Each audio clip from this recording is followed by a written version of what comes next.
Kami dari kelompok 2, pada kesempatan kali ini kami akan mempresentasikan tugas kami mengenai demokrasi melalui video ini. Let's check it out! Saya akan jelaskan mengenai konsep demokrasi. Kita mengetahui berbagai macam istilah demokrasi seperti demokrasi terpimpin, demokrasi konstitusional, demokrasi parlementer, dan lain sebagainya. Demokrasi itu berasal dari bahasa Yunani, yaitu kata demos yang artinya rakyat dan kratos yang artinya berkuasa.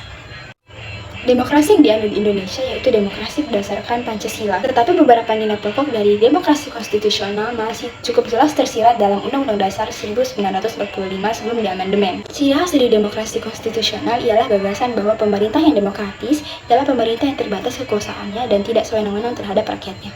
Pada permulaan pertumbuhannya di Yunani kuno, sistem demokrasi bersifat langsung.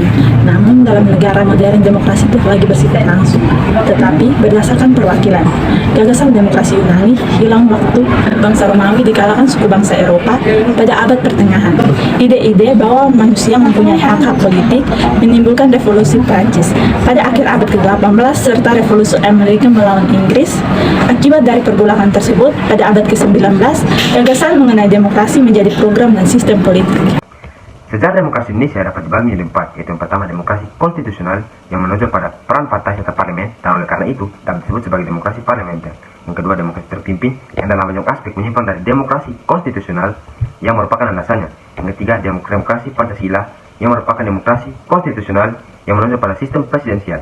Yang keempat demokrasi reformasi yang menginginkan tegaknya demokrasi di Indonesia.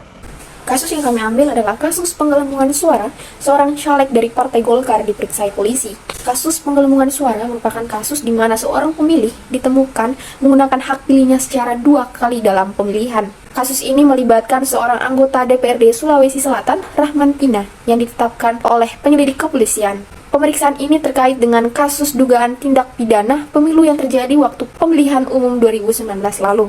Polisi telah menetapkan panitia pemilihan umum yang bernama Fitri yang meminta kepada petugas input data untuk mengubah suara Rahman dengan memberinya imbalan. Demokrasi memiliki kelebihan dan juga kekurangannya.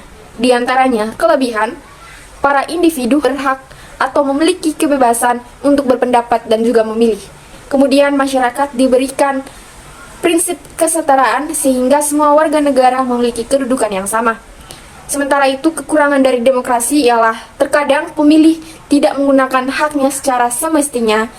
Tak sedikit pun ditemukan praktik uang dalam pemilihan umum, dan juga kekurangannya itu rendahnya pengetahuan tentang politik.